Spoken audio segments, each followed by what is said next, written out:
Hi guys, and welcome to the Ball Agenda Reveal Show. My name is Fayems, and I'm joined with Chinadu Asnuga on my left and Emeka Wani on my right. How are you guys doing? I love the intro. We're doing well, thank you. We're ready Yeah, to talk about football today. I'm good, thanks. Let's Just go. jokes, but remember to subscribe. So hit the notification bell so you know when our videos go up, and also subscribe and like this video so that we can, do more and grow this channel. Awesome. So today we're gonna go. Today we're gonna go through a few things. We're gonna round up the EFL matches, the semifinals. We saw Spurs play Brentford, and we saw Man United, Manchester Derby, and a couple great games. So now we know who's gonna face off in April. They pushed the dates back for the final this time to try to see if they can get more attendees. But first, let's look at the Manchester Derby. Chinadu, what did you take away from that game? I think the scoreline is not shocking to New Man City. They went in, with a false nine, I think, in De Bruyne, and a lot of people maybe thought, that's United's chance to capitalize on the fact that they don't have an actual striker, but City dominated the game, over 60% possession as expected, and United were just honestly poor on the day. Never really got going at the blocks, and as Fayems will mention later on, Bruno Fernandes was a no-show, and whenever he's a no-show, Manchester United tends to struggle. And so I think City deserved it on the day, and they went through, Are you preempting the agenda because you think it won't enter if you preempt it? I have to preempt it because I know some people here think that Bruno is a fraud, but the numbers speak for themselves. Man United fans, the numbers speak for themselves. We don't have to argue. I don't know who some people here. I don't know who you're referring to by that. But what I'll say is, I want to sound a very clear. I don't know if it's a warning or just call out Gary Neville, because Gary Neville is just such a deluded Man United fan. You're supposed to be unbiased as a pundit. This man really, on his podcast, said the game could have gone either way, and what he referenced was Martial's chance, half chance really, and Maguire's half chance, as the game could have gone either way. When the other team peppered the other goal, had all the possession. Like, there's literally nothing else you could have said from United, and he said it could have gone either way. I was like, man, I guess you're United to the core, but man, that game, you were thoroughly outplayed. And I was just disappointed to hear such a biased take. Really, really quick before Emeka gives his take, I just want to also shout out what I think was a fantastic and one of the best centre-back performances I've seen, both from Stones and from Ruben Diaz. I think it's easy for us to sit and be like, oh, the attackers on Man United were off, but those two really, really, really bossed their box and deservedly so. I mean, they've been included in the Premier League Players of the Month. I mean, obviously this isn't a Premier League competition, but they've been in really good form, and so I just wanted to call them out as well. And the captain's performance from Captain Fantastic, Fernandinho. But Emeka, what was your take from the game? So first of all, City's defending. I alluded to it last week. This might not be the best City team, but I think this might be the City team to maybe go all the way in Europe because of they have a new resolve and a structure that I haven't seen from a Pep team in a long time. It's so different. So you say in terms of the way the game went, I in a slight way get what Gary Neville is saying. So obviously not saying that United deserve to win, and City obviously dominated the game, dominated the ball. But in terms of clear-cut chances, it was a game of fine margins where United were in the game. Everybody knows that City are going to dominate the ball, dominate the game. When they start the game, they're a possession-based team. They have better players in general, better manager. But it was a game of fine margins. And when you're in a semi-final like that and you concede the kind of goal United conceded to the first goal, obviously the first goal is the most important goal in the semi-final, especially against a better team. So that completely changed the game. I wouldn't say they necessarily peppered the goal. They had some chances. De Bruyne hit the bar. Bruno had a good shot at the start as well. In the first half, especially, they didn't have much in terms of clear-cut chances. But after that first goal went in, unfortunately, yes. So then they dominated the game even more, and you could tell that United has dropped slightly. So it was a tight game based on small fine margins, but ultimately, definitely the better team went through, and they're cup specialists. They're definitely cup specialists, and you could tell. But yeah, Diaz and Stones, apart from the goal they conceded against Chelsea in 92nd minute, I believe that's like the only goal they've conceded in maybe like the last like 12, 13 hours of football like together that he started or something crazy like that. So it's so different from what I've seen from a Pep team in a long time, and I'm happy for John Stones after he's had some mental and personal issues and he's come through from that. So credit to him. This bounce back has been unlike anything I've seen. But, yeah. Because that was 50 million. We all said that was 50 million wasted. City, another bad signing to add to their list. And wow, this is very, very impressive. And I guess it just goes to show how much of football is actually mental and not if you're even fit and ready to go. I would just say the other thing that I'll add is the reason why I kind of have a caveat about the whole City Cup specialist is because I think Pep has just made a living off of taking advantage of those competitions because the squad is so deep. City's second team will go toe-to-toe with pretty much every first team in the Premier League. And I see when teams are struggling with depth and rotation, and Pep can just say, oh, I'm playing Gundogan, Bernardo Silva, Phil Mahrez, Jesus. I'm like, bro, like, how are you not going to win the League Cup when everyone else is playing their second team? So that's the only other caveat I'll say. They generally got kind of easier draws. Even today for the FA Cup, they got drawn with like Cheltenham. Cheltenham, when let's say United Liverpool are playing, I believe Klopp has played 17 out of the last 26 FA Cup draws. 17 of them have been Premier League teams. Or City just seem to always kind of get the rubber. Even in Champions League, by coincidence, they still bottle it. Yeah, because Leon was who they would have wanted last season, and they still found a way to bottle it. And the other thing I'll say about the club thing that you mentioned is I wouldn't agree because Klopp was talking about teams getting too many penalties, and I thought that was very rich coming from him. So I can't side with him. If that's what he's leaning on now, then sorry, I have to go away from that. Tottenham Brentford. What did we think about that, Mecca? So I expected more from Tottenham actually. Again, it was a bit more of the same, especially in the first half once they got the goal. But I felt they were living on the edge, and they got the penalty call overturned, which was a bit fortunate. But again, it was still a bit more of the same from what I'm seeing from Spurs, where they score a goal, and for some reason they're just a bit tentative. They don't necessarily press the advantage. But once they got the second goal, obviously it was game over. And like we said before, there was no way in a million years Mourinho was going to lose this game. But for me, it's just about the principle and about tendencies, which I feel like could potentially affect them in their title charge, where I feel they sometimes ease off a bit after the first goal. I don't know if it's a mentality thing where they're kind of stuck in between a rock and a hard place where, Mourinho, they still the Mourinho identity, but at the same time they have those kind of players, and they had the start of the season when Mourinho was very offensive. So it just seems sometimes they're a bit tentative, which I feel could be an issue for them. But instead of this game, I didn't really believe Brentford were going to win, but it was just kind of those tendencies where you could get a bad penalty call like they did, which was overturned, but that could really mess you up and knock you up. But so Mourinho losing the semi-final was never going to happen. No chance of that. So I thought it was a pretty good tie because, as far as I'm concerned, Brentford are a Premier League side in the Championship. They're high flying right now. They're the informed team in the Championship and also got to the playoff final last season. So easily it could have been them over Fulham. So I really thought it was a Premier League level tie, and Brentford gave a good account of themselves. The early goal for Tottenham in the 12th minute kind of settled Tottenham a little bit because they would have gotten nervy, I feel, if it stayed 0-0 for longer. So that was good for Tottenham. And yeah, I see what you mean with kind of falling into their shells, being a bit more defensive, compact, trying to kind of choke the life out of the game. Sorry. What did you say? So they capitalize on mistakes. So that's just like be solid and choke the life out of the game, like you said. But yeah, they're always there to pounce on those mistakes. But I just feel it just leaves them a bit open to potential errors or anything. Like the one mistake in the final minute, random handball that makes it 1-1 or something. Yeah. Chinedu, what do you think? Yeah, fine margins. I think, Fayams, you make a very good point in that it was very similar to a Premier League game. And leading up to the game, Mourinho had said, it's a Premier League team, but in the Championship. And I haven't really gotten the chance to watch them that much, but watching that game was actually a very good tie.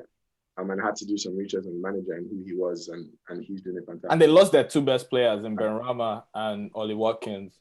Exactly. Yeah, who both went to the Premier League. So exactly.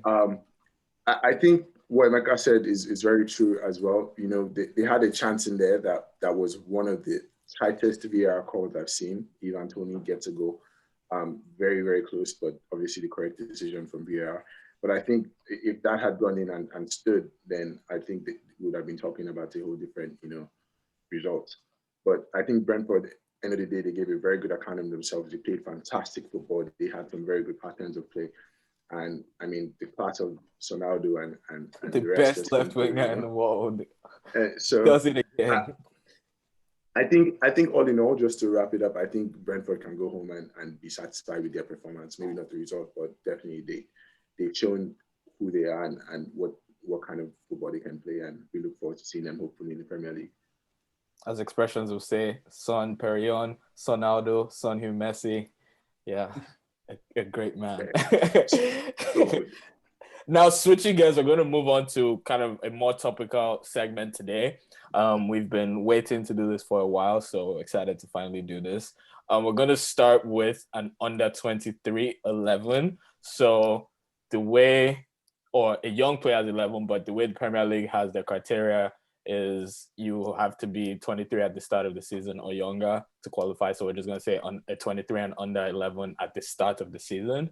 And we're going to go through top 5 leagues and just come up with an 11. And so we'll start by putting forward some players in those positions, talking through what we think makes sense, settling on the formation, and then we'll go through and build out the team that we think is the strongest. So starting at the back, what do you guys think for your goalie?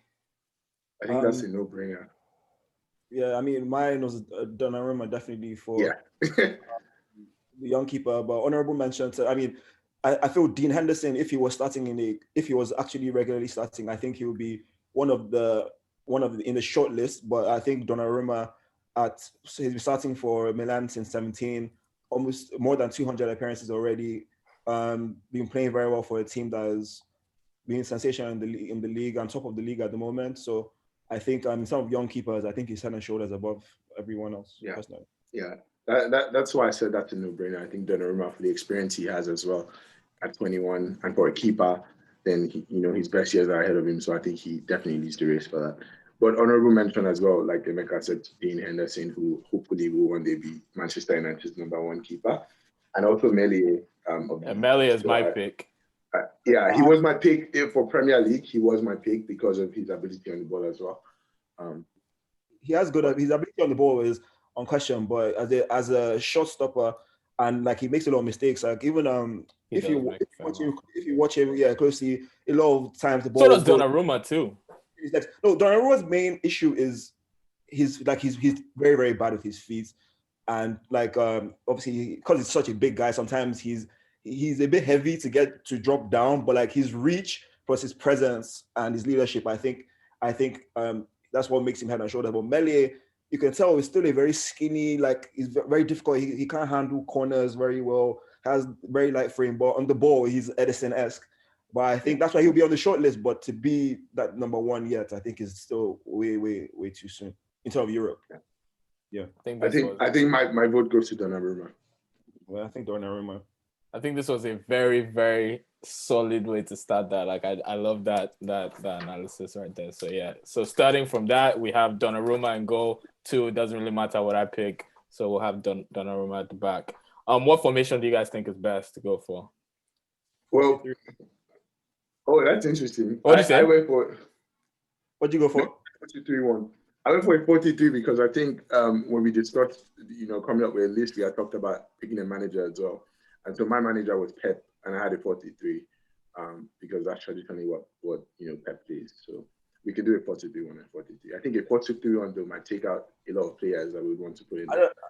I don't know 4-2-3-1 so we could have more than, because if we have 3 central midfielders, I just feel it would be nice to also have a different position with a 10. So we still have like 2 central midfielders, then we can see that we can have like a young number 10 kind of carry the team. So having like 3 young central midfielders. So I think my vote for coach would be Nuno Spirito Santo. Mm. I've seen the most I, from him in terms of bleeding young players, and I think that's who I'd want these young cats with. I chose Pep because I've seen the most from him in terms of player development. Maybe not the youngest players, but in terms of just being able to look at what he did to Sterling, look at Phil Foden and how he's growing him up. And so I think for me, player development, and then number two, I think for the formation I wanted to play, I had Declan Rice in as my holding. So it was kind of just, it made no sense. For me, I would go Klopp. I like Pep a lot, and I feel Pep in terms of creating a system and just really dominating. I know Pep is still number one in terms of the patterns and just controlling the ball and controlling the play. But I'll go Klopp just because he's as great a manager as Pep, but I think he's better with younger players. He showed that with Dortmund, puts an arm around them, can be strong when he needs to, and he's for me, he's a better manager. And so I'll go for Klopp personally because I like his man manager style. Plus, obviously, he's a winner. Pochettino was a close second Now for you me. can say that.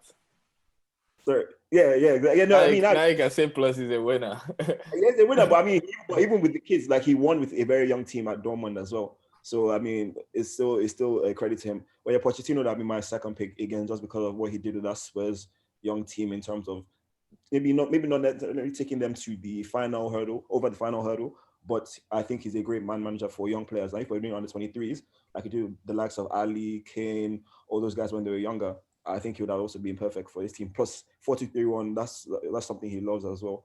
I mean, he loved playing that with Spurs. So yeah, I think we can go with the 4-2-3-1. I'm Yeah, with it. I like that. We're unable to settle on a coach, but 4 great options there. So that's awesome. So I'll start with what I have for left backs. I'll just put it to you guys. And if you're keeping track, you can do that where you are. I have Anthony Robinson. I have Mitchell. I have James Justin. I have Art Nuri and Kilman. Okay. For me, yeah, since we're Can I suggest something before we move on? I think we should have a fullback, like we should have a fullback segment as opposed to left back, right back. Because you have some of these people like James Justin, I know you threw him in there, he can play either side. And that's even in my XI, like I had Lamptey on my left for Premier League XI, but that was me. But he's typically a right back, but you typically find those people can play either side. So if we have a fullback segment, I think that's easier to do. Yeah, so to add to that, I'll put in Mason Holgate, Kyle Walker-Peters, Reece James, Matty Cash, Ola Aino, and Tariq Lamptey, and I guess also Trent Alexander-Arnold. He said, I guess. I mean, he's a young player, but honorable mention. Yeah. For me, left back, good shouts. Like you said, Nuri a bit shaky, but Anthony Robinson is a good underrated shout, I would say. But I looked outside Prem as we discussed before the show, and for me, the guy that's head and shoulders been the best left back in the world this season is Theo Hernandez at Milan. He's scored massive goals from set pieces, from open play. He's completely dominated that left-hand side for them and taking them to the top of the table. And his goal against Lazio just before the Christmas break actually took them to the top of the table for Christmas for the first time since they won the league, I believe. So for me, Theo Hernandez is my pick. I love that. Yeah, I totally back that. Theo Hernandez has been the best left back in the world this season, at least. Prior to that, I would have loved to throw in there and Alphonso Davies. Best left back in the world this season. Robinson has been disgusting this season.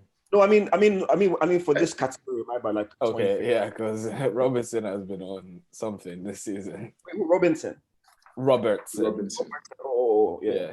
Oh, and as a punt, I didn't even mention. No. We're talking about under 20. Yeah, that's what I was saying. Like, when you said the best left back in the world, I was like, you might be going crazy here.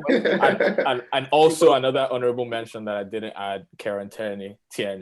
He's 23. He should definitely be in the conversation. Yeah, and what I was saying was, I mean, prior to this season, before his injury, I think Alphonso Davies would have been up there for me easily. But, sadly, he's gone. He's still trying to find his place this season. But yes, I will go with Emeka and say Theo Hernandez as well. Theo Hernandez it is. What do we think about right back? I think for me that's kind of a no-brainer. If we're being honest, I think Trent should be up there. I know you gave him an honorable mention, but we have to we have to give him his flowers, and I think he. But this season, so if we're going, so it's a tricky one. Like, so are we? So we're doing No, the it's best. this season. This season. Yeah, no. This if it's this season, then This season, I put Kyle Walker-Peters above him. Saints' defensive record has been incredible, and going forward, Kyle Walker-Peters has also been just as potent. Tariq Lamptey, everybody knows about him. Brighton's defensive record, on paper, underlying stats, amazing. They concede very few shots in the box, very few big chances. They just happen to concede random goals that are either just low probability goals or someone just makes a mistake. And going forward, Tariq Lamptey is probably the best right back in the Premier League. And then Reece James, revelation for the first few weeks of the season until the injury niggles started coming in.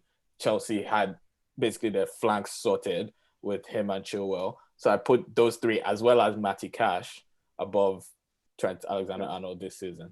If it's obviously, I think it's pretty clear. We all know that in terms of the best under 23 right back in the world right now, it's Trent. But if it's this season, then it definitely can't be. He's been a bit shaky, defensively shaky. He's also looked a bit like heavy to me. I don't know if you guys have noticed though, but like, he also looks a bit heavy to me. And with the difference between him and Robertson has even been more glaring this season. Like we all know Robertson is more the runner in behind, overlapping, and Trent is a bit more of a deep crosser. But the difference this season has been so glaring where it just seems like Trent has been a bit more hesitant, plus a bit more, like has a bit more less stamina to move up and down. But he had a bit of injury struggles, so maybe that's what the issue is. So if we're going to go best right back in the world this season, in the top 5 leagues this season, in my head I just had Trent. I'm not going to lie, I just had Trent because it's Trent. So, but like Fires makes some good points. Kyle Walker-Peters very slender. But he gave Mane a real battle the other day as well. Tariq Lamptey. Mane didn't sweat in that match because he didn't see ball to play. Yeah, it was a real battle.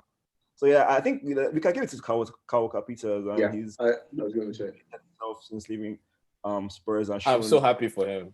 Yeah, and showing like to actually be a starting right back in the Premier League for a team doing very well. I think we can put him there. I think for me it's close with, and I have Lamptey in on my team, but I had Kyle Walker-Peters as honorable mention, and I think maybe based on consistency Lamptey has been out for a few weeks as well, so I think I'll give it to KWP as well. And KWP for me as well, so that's unanimous. Lamptey, we haven't seen Lamptey in the back four as well. Would he be able to look at as high flying as he's been if he had a bit more responsibility? That's one of the underrated things about systems that I think a lot of people forget. It's really difficult for a right wing back to slip into a back four.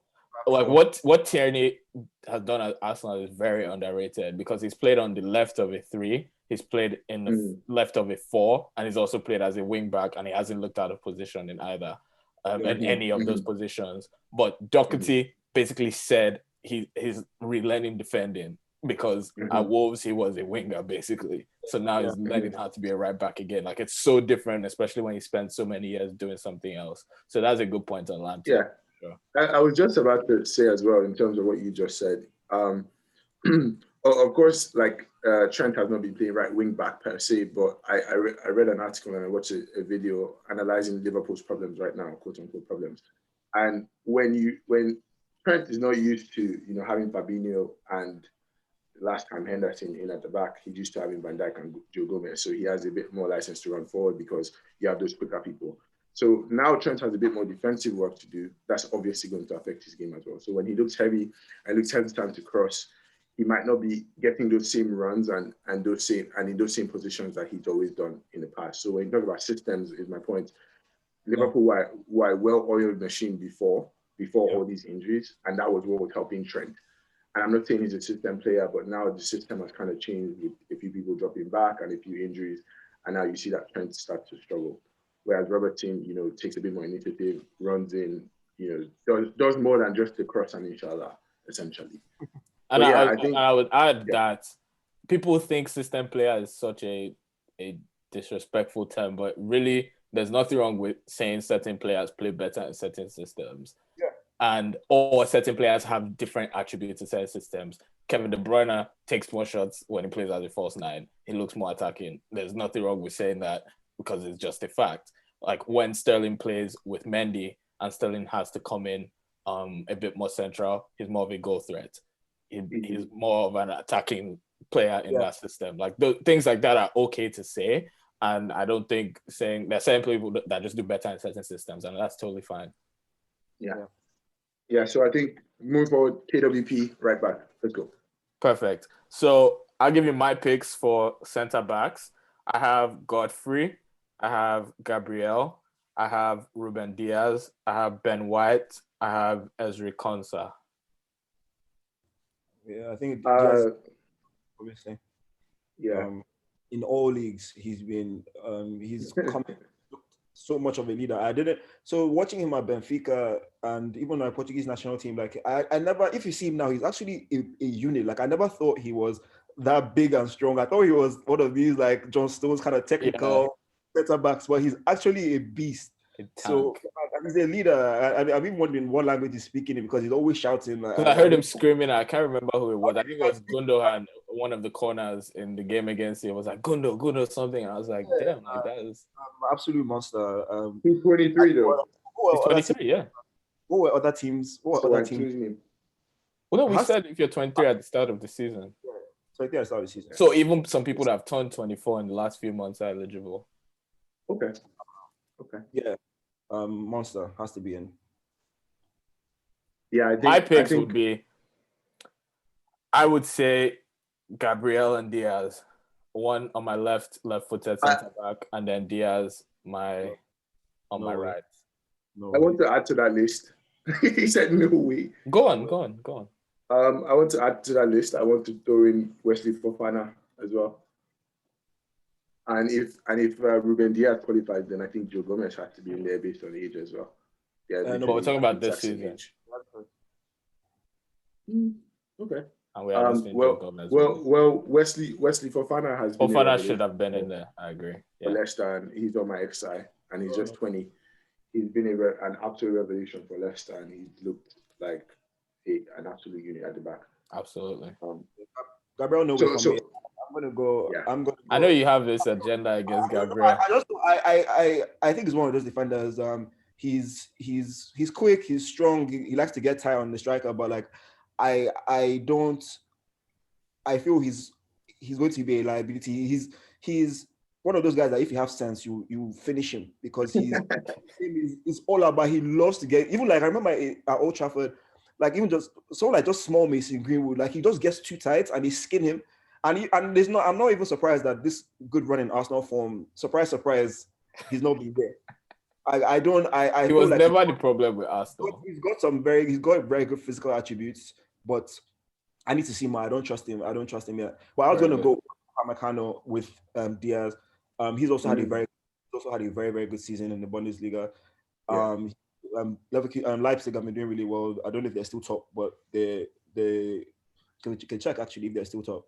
But yeah, they've been doing very well. Consistently 12 goals in 15 games, and he's been very very strong and assured. Had some shaky moments in the Champions League, but in the Bundesliga, he's been very good. So I think for me that's just because of that Champions League, as well as Leipzig being top of the league. They couldn't capitalize. They lost to Dortmund. They're second now, okay. But like for them over exceeding expectations, I would put him. But I think Wesley Fofana is a great choice. So if both of you are on Wesley, I would go for that. I'm actually on Upa as well. based on what we've seen, not just this season as well. So if you're going to use Wesley and Upa, and then you go past seasons as well. So I'll go Upamecano, Ruben. Yeah, that's an absolute unit. That back four looks crazy right now as I'm post the keeper. Awesome. So I'll go 4-2-3-1. So what I have in terms of the midfield for players that I'd put in there, I have Donny van de Beek, I have Declan Rice, I have Rodri, I have Luiz from Aston Villa, I have Gallagher. Okay, I'll add to that, and then I guess I want to see if he. I have Arthur. I have Declan Rice as well. I think you already said his name. And then I think last person after that is Frankie De Jong. Or Frankie De Jong. Yeah, I was gonna. Yeah, so I got Frankie on my list. Just has to be Frankie on my Must. list. Declan Rice, another good shout. Kamavinga, someone else have on my list.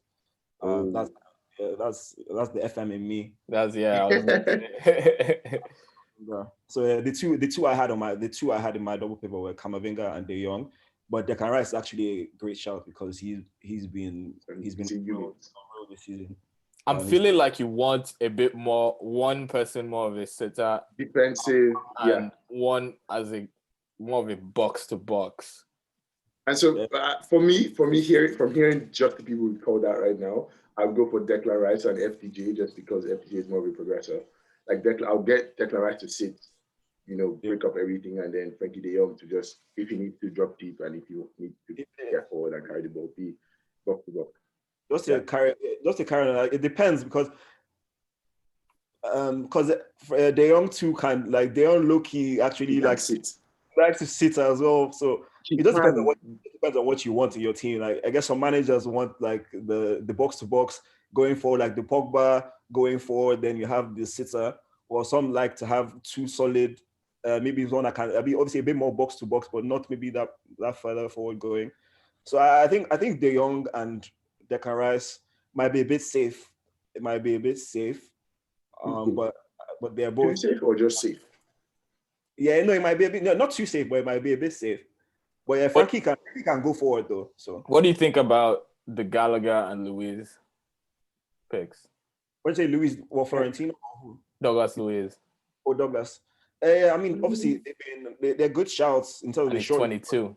They're not going to be in a not for this season in terms of over. Before he's done at Villa this season. No, I wouldn't put him in my World X side, bro. I wouldn't take him over even Declan. Yeah. Because for me, I would take him over Declan Rice. I think the impact that he's had at Villa and the impact Declan has had at West Ham, I think I'd put Luiz's above his.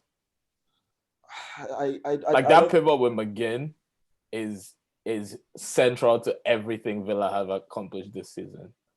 I mean, I get that. I just feel then I think we're undermining what West Ham has done as well. No, that's what I'm saying. No, I'm saying if we know how well West Ham have performed and how good they've been and Rice's impact on that, considering that Villa have been even better, and in my opinion, Luiz has been just as good, if not better, than Rice in the midfield. I think we're just glossing over him. It's a good shout because to be fair, he has been good, and on the ball too, he does have that little touch of Brazilian flair, nastiness to him. Well, for me, I think it's just the reason why I don't go for Rice, apart from the English bias. I just think he just has that presence. He just has that, he's kind of player you see and you feel like if you drop him in a team, he could just completely change the whole balance of the team. Because of that presence, he has the size. He's actually very decent on the ball. His long passing isn't bad at all. It's tackling. So it's a tricky one. But if you want to see who has had a better season, which is kind of what we're doing, then I would say Douglas edges it slightly. Yeah. Be very honest. Yeah. Well, I would still go for Rice just because I think they've both had decent enough seasons where we can put them on par, and then just like the last time I would look at what has Declan Rice done over the years, and I think he has more potential to do greater things. He's 21. No, over the years, because that's why Alexander Arnold isn't in here.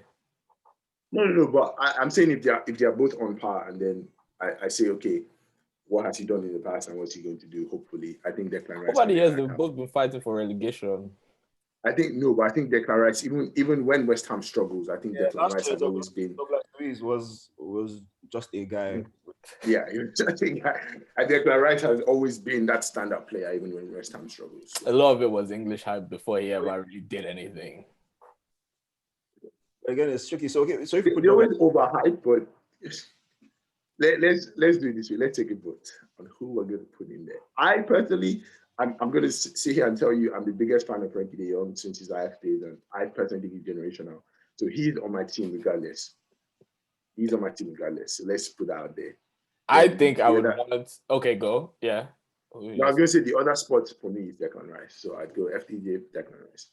I feel like I want that tenacity in midfield tackling, long passing, Brazilian flair.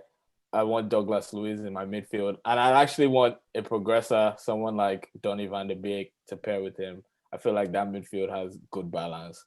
No, So but this is where it's a bit tricky now because like Donny hasn't like done much this season, so it's that's well, fair. Based on this season, yeah, I probably would. so we can go Frankie, and as much as I said like Douglas has been slightly better, I don't know. I'm in love with Declan Rice, so I'm gonna go Declan Rice. I just love the guy. I think it's going to be a life changer for someone very What? soon. And I think Actually, can I say something? I Mhm. just remembered someone, and it depends on how you want to play, but like Weston McKinney has been amazing for very good Juventus. as well. Yes, Weston yes. McKinney has been amazing for That's Juventus. that's, that's the guy. That's the guy. Ah, Like he surprised me for you. The guy comes up with important goals. Just because he's yeah. American, I'm inclined to know I have him in this. Sorry CBS to have our hyped friends. him too much. Sorry to our friends over at NBC. Yeah, and CBS All Access. He's a terrier on the pitch, warrior, and he's been coming up with important goals. So I do think I think that's a very very good shout. So Okay, yeah. So we'll so would go. that be Rice and McKinney? No, I would McKinney. go Frankie and McKinney.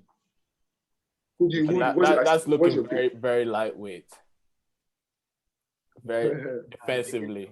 McKinney and Frankie. No, McKinney, not because he's short. He's okay. It's just like your Luis What, guy. They're No, but I'm short. saying like how they play, like that midfield can be got at.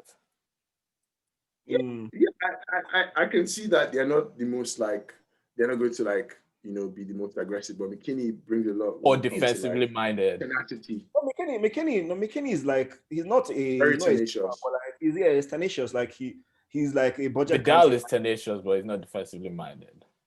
No, Who? but McKinney is more defensively minded than Vidal. Mhm. He can be. Yeah, it depends on the system you're playing him in. He can So also do you want to go Rice? box to box. I think they know McKinney and Frankie. Let's go with I that. That think was a Emeka good is good late pick. I also want to shout out to Harrison. Not Harrison, to Gallagher at West Brom. I think mm. West And Brom are having an what awful are your two season, picks? but that is a bright spot in West Brom is Gallagher, and he's just 20, and Chelsea have a real gem to look forward to when he comes back. So that looks like it's going to be McKinney and Frankie. Yeah. All right, perfect. So on the left of actually that position right behind the striker at the 10 row, I have just two picks right now.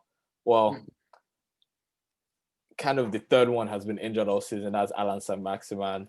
But I have Emil Smith-Rowe and Tanji Ndombele. Those are two very interesting picks. And I know that I'll fight to the death for who I think should have this spot. A player reborn. That's a very, very, very, very important position in any team. And I think Emeka should go next. Okay, for me the two Yes. picks are Yao Felix and Phil Foden, and Wow. those are my two. And it's a That, close one. And the reason it's a close one for me. Yao Felix, I think, is generational, and I think Foden, to be honest, I think sometimes with English players, sometimes we can call them generational too quickly. But I definitely feel Phil Foden is a generational talent, and the only reason I would put him over Felix, even though I think Felix is obviously it's still slightly better at the moment, it's just because I feel Yao Felix is more of a second striker. So it depends on what you want. Wait. You think Felix is slightly better than Foden? Yeah, Felix honestly, is like carrying his team. I think Phil Foden if Phil Foden was given more responsibility, if you watch Phil Foden play, he's extremely efficient with his touches. Like Yao Felix, sometimes if you watch him, like from what I see, maybe because he's pretty much the only creative hub in Atletico Madrid. So sometimes I see him trying to do a bit too much, maybe holding on to the ball a bit more than he should be. But he's a generational talent. Like, don't get me wrong. But for me, when I watch Phil Foden, I don't know if it's coaching or the fact that again the team style of play. But like I see the 1-2s, which I see more of those 1-2s. I see very very efficient touches and one-on-one. Phil Foden is one of the best in the world. Even right now, that guy He's not better doesn't. than Joao Felix though. He doesn't miss one-on-ones. He does not Oh, miss one-on-one with the keeper. Yeah, that's what I mean. I Yeah, thought I you mean meant one-on-one with like no. I mean beating a one-on-one. player. I mean goal. No goals. No, I'm not talking Okay. dribbling. Felix is clear that. But like one-on-ones in front of the goal, he's so clinical as well. So just for what I'm looking for, I'll go for him. But like obviously, Yao Felix is probably going to be the safer pick.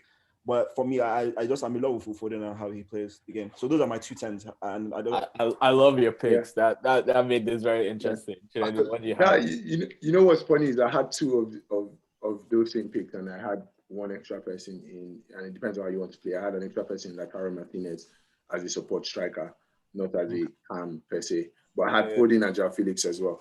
If you're playing a pure cam, I don't think Joao Felix comes. This wouldn't work for a 4-4-2 if we wanted to do a supporting striker. The way we have the two midfielders.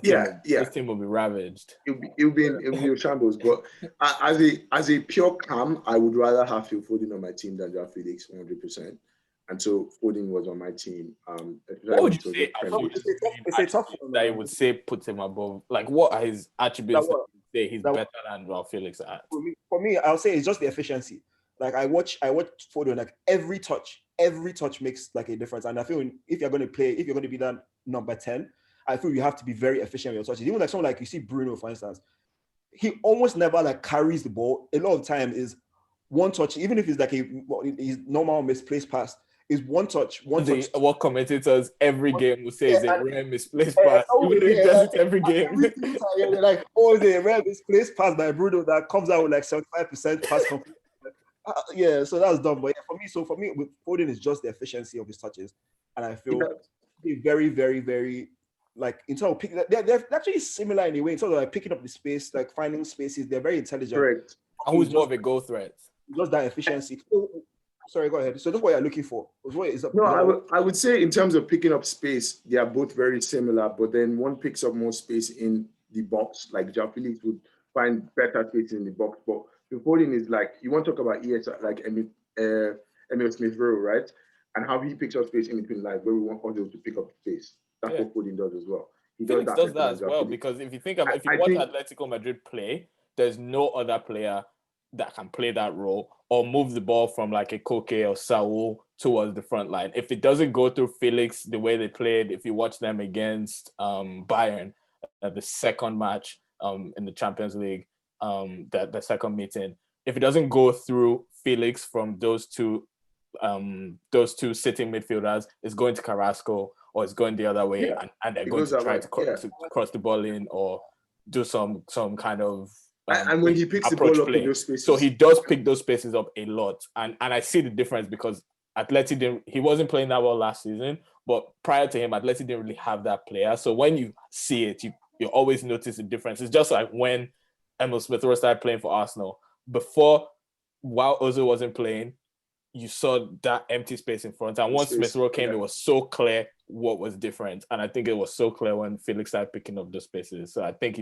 he does that, arguably, at least for me, better and more times than Phil Foden. I think for me is like you say more times maybe because you like he plays a bit more, so maybe that could go his way. But for me, I think like I said, for me, it's just one is efficiency in touches, and like I feel Foden almost every touch is very meaningful.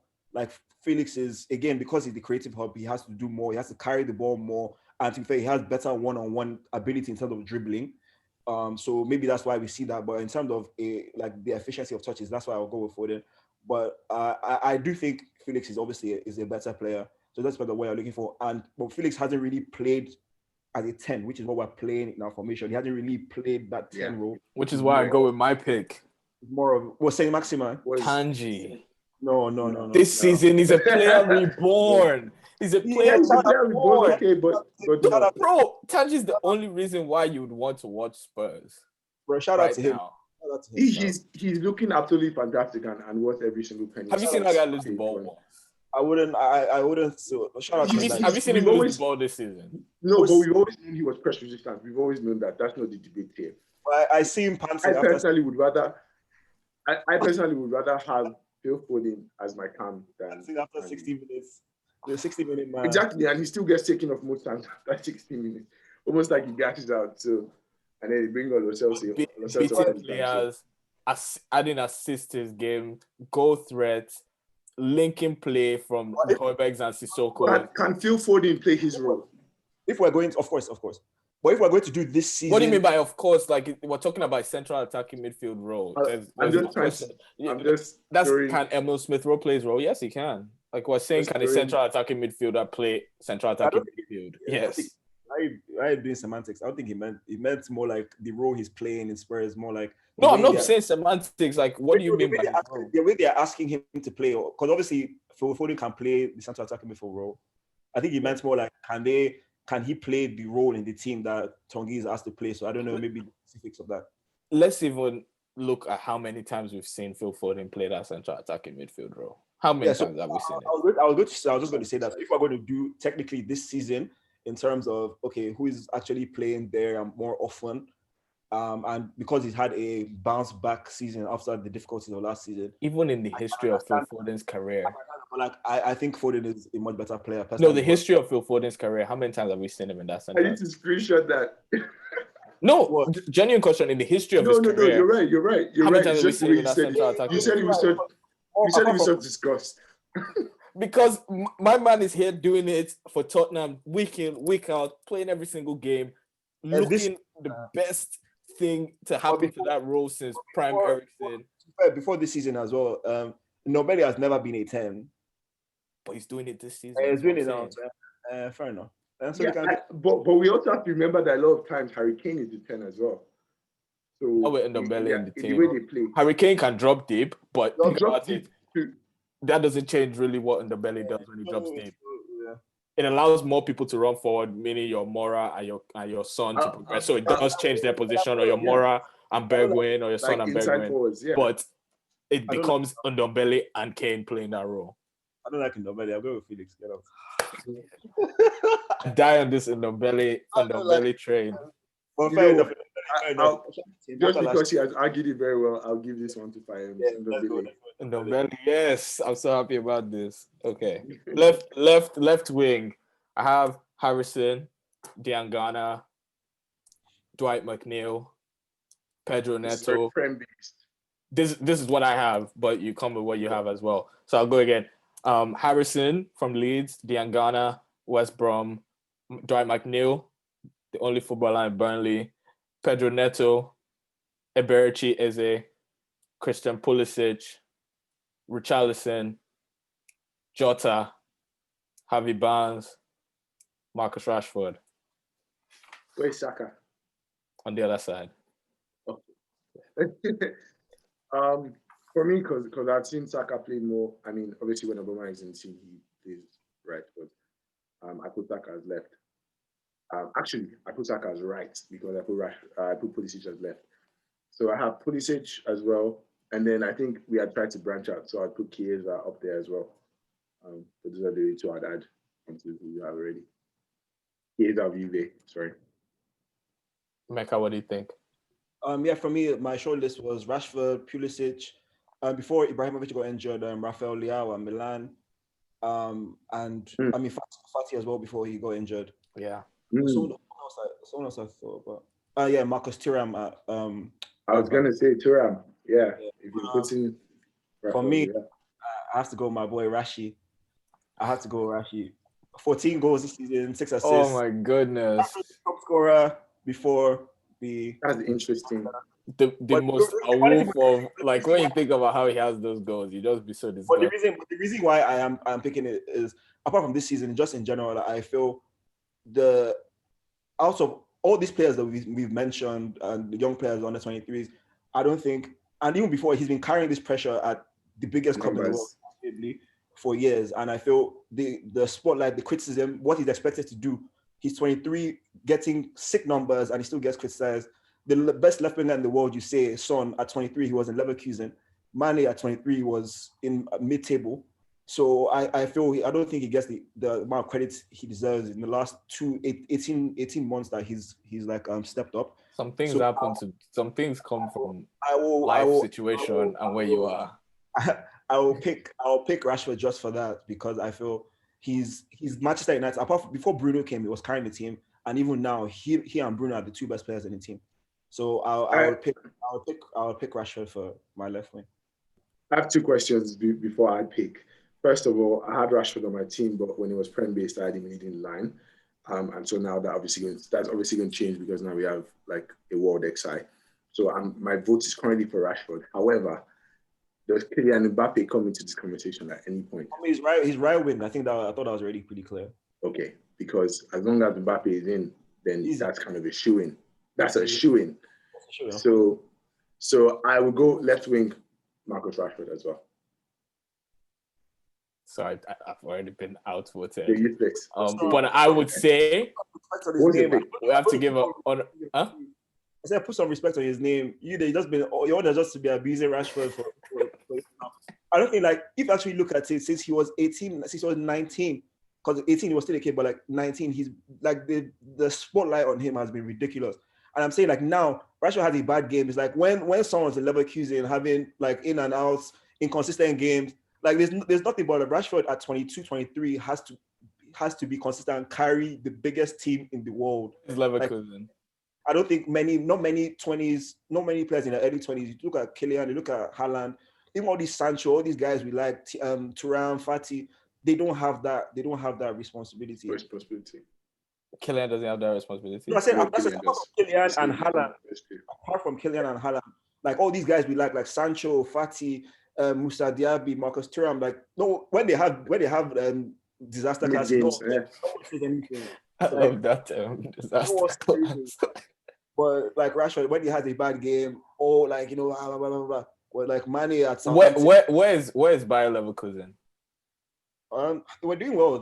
No, I'm just saying. In Germany, where's Son from? Oh, so Son has already moved his whole life to a new country, new language, you can't compare the Son experience to the Rashford. It's not. Yeah, no, I'm saying like that's then like Son in a new country. So what's our business there? Son was the best player at Leverkusen then. It's just because Leverkusen didn't have a microscope on them. He had time to develop. That's my point. His point is the pressure. He's not the best player. Bad games, and obviously he was playing well enough to get the move. But my point is, when Son has a bad game in Leverkusen, no one saw, no one cared because there's a difference.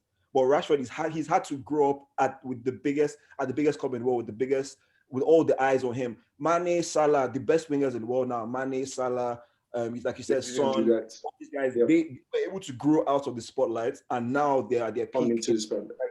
So, like, that's a very, very fair point. After developing, and they've like ironed out all those like kicks in their game, or all these things in their game. Now you can see the finish article. So I do feel, I hope we see that with Rashford. My point is, I think he's exceeded expectations if you actually look at what he's done, and with all the spotlights and criticism on him. I'd agree. Yeah, good pick. Rashford definitely gets the nod there. On the right, I actually had Phil Foden, but we've already talked about that. Jared Bowen, Rafinha from Leeds, Bukayo Saka, Ademola Lookman, Ferran Torres, Greenwood, we might say, if we want to say he's a right winger. I had him up top, but I guess Greenwood, and then Cengiz under Leicester. I mean, based on this season alone, we can take out under, but I would go because we're doing world as well. I mean, I've already said that. Maybe we can separate one for Premier League, another video. Yeah. Yeah, I said that Kylian Mbappe takes the pick, but I think it would be very, very unfair to mention Bukayo Saka. This season, do you really think Mbappe has been better than Saka? Kylian Mbappe, I mean, bro, just to be sure, I checked up the statistics, and yes. Let's not just be stats. Let's look at someone carrying their team that people were saying was relegation threatened. That cannot. No, because we just had a whole conversation about responsibility. Talk about responsibility. Saka is basically carrying Arsenal, being the most important player for the team, dragging them out of a relegation battle. To you saying that they're competing for European places. Let's not just look at stats. I think you're just like you're picking at something kind of because. Yes, we just talked about pressure and about responsibility, right? But that's in a different context. It's no one's fault that Arsenal is in a relegation battle right now. Like, and he was there when it's no one's fault, and he was there when they're in the relegation battle. Like, end of the day, that's how was he there? Do you want to tell me how he was there? Was he playing? Was it the team? So they were playing Willian, Aubameyang, Lacazette. But they were I'm saying playing him like left wing back at times when Tierney was playing. it's a thing of like how that doesn't Okay, translate. so if they play Mbappe as right wing back, will he have the effect that he Yeah, has? but that's the point. So you can't, unfortunately, if you are in the team where your team was in relegation battle, losing. Yes, it's nobody's fault. Like, sorry. So now he's having a sensational run of form. Who is the reason why Arsenal are no longer? Unfortunately, yeah, but unfortunately, it's part of team success still matters. Like, unfortunately, like to some extent, like if you're in a team that is having a record-breaking bad season, I feel he's definitely on the short list, maybe top 3, because the form he's been on the right wing since they got that bomb Willian out of the team. Fair enough, he's sensational and he's mature beyond his years. Like forget all the comparisons, Greenwood, Foden, all these things. Like Saka is a legit baller. But unfortunately, he was in the team when Arsenal were losing every single game. I remember there were many chances where Saka would actually, like, either overhit the ball, head the ball, like, he got into some decent positions, but unfortunately, he just wasn't producing based on the manager as well and the team's struggles. So that also plays a part in it. So kudos to him for stepping up. Like, no one's giving. Yeah, but I think Kylian Mbappe cannot be. Apart from that, he's a sensational player. Numbers are there, and Neymar has been in and out of the team as well. And it's Mbappe. He definitely has to be there.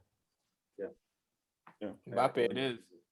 So now up top, given how and another thing that I was gonna say, we didn't for the left, this was what I was gonna say that I forgot. We didn't give enough credit to Pedro Neto.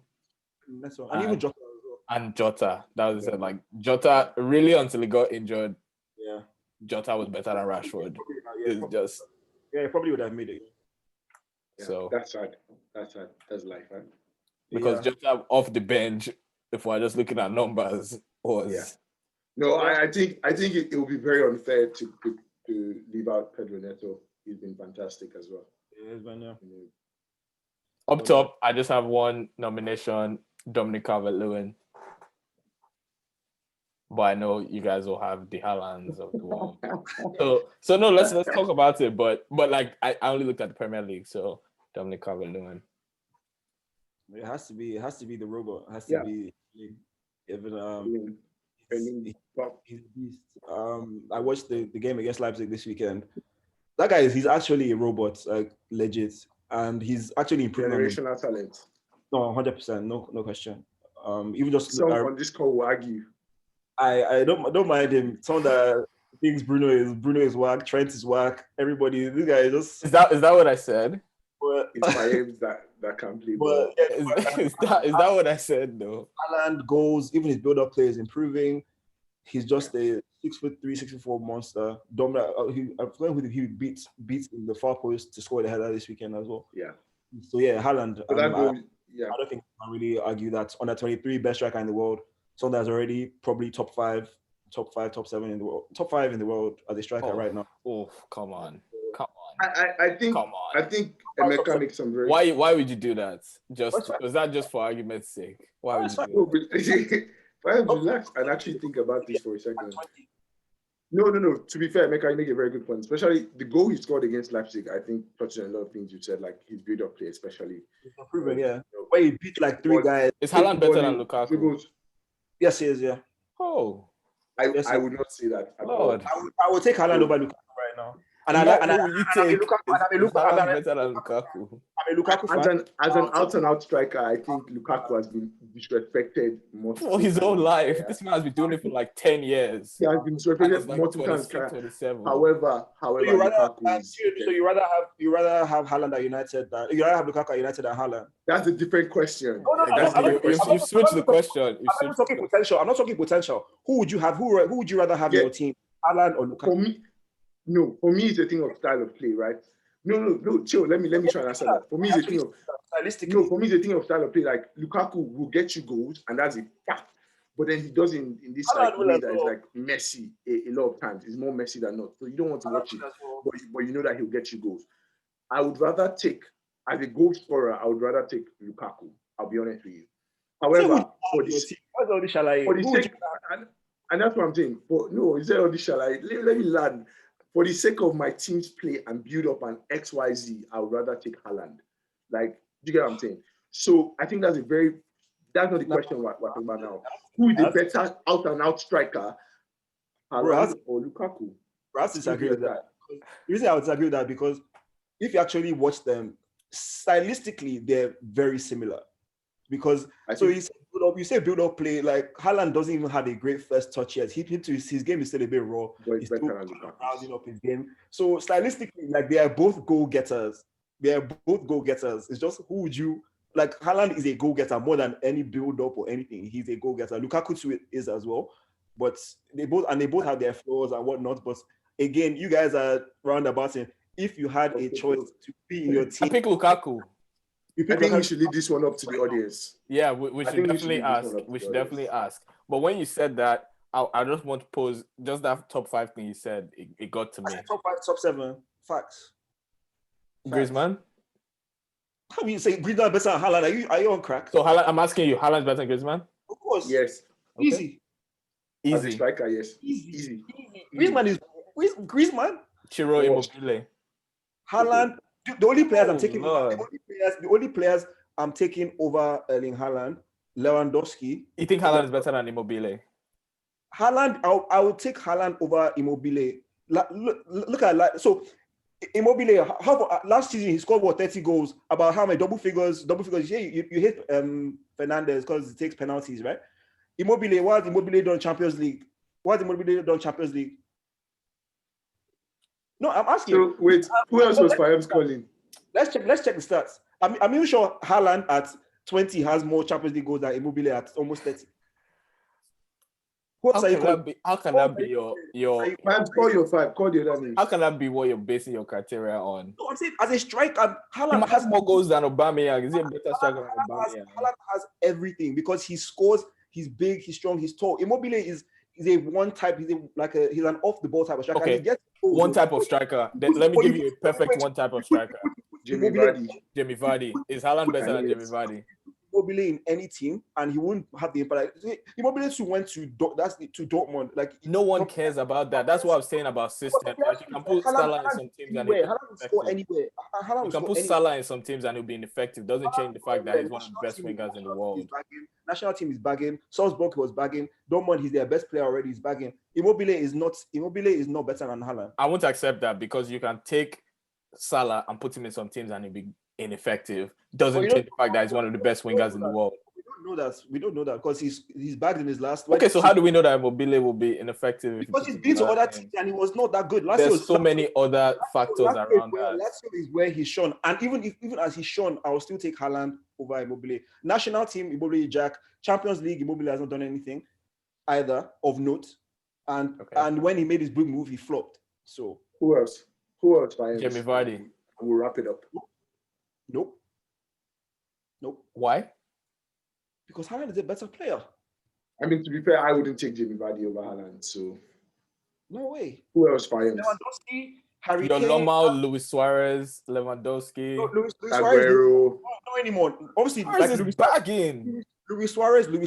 No, Luis Suarez even now is bagging in Atleti. No chance. Emeka, let me ask you, would you take Aguero right now? No, Aguero isn't playing. I wouldn't even ask Aguero. Karim. That definitely I will take over Haaland right now. Lewandowski, Harry Kane. Benzema. Who? Benzema is better than Haaland with Gab. Benzema. No.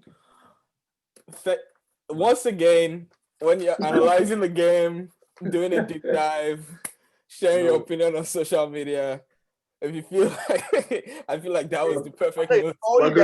All you guys saying these things, ask anybody, any striker they will pick, apart from Lewandowski and Harry Kane. And even those ones, it may be based on age. So people might pick Haaland, but Lewandowski and Harry Kane objectively right now, today, are better than Haaland.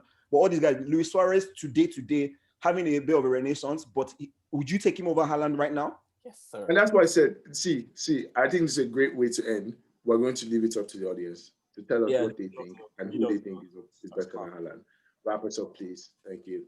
So we ended with Donnarumma in goal, Theo Hernandez at left back, a centre back pairing of Upamecano on the left, Diaz on the right, Kyle Walker-Peters on the right, and our two-man midfield we have Weston McKennie and Frankie De Jong.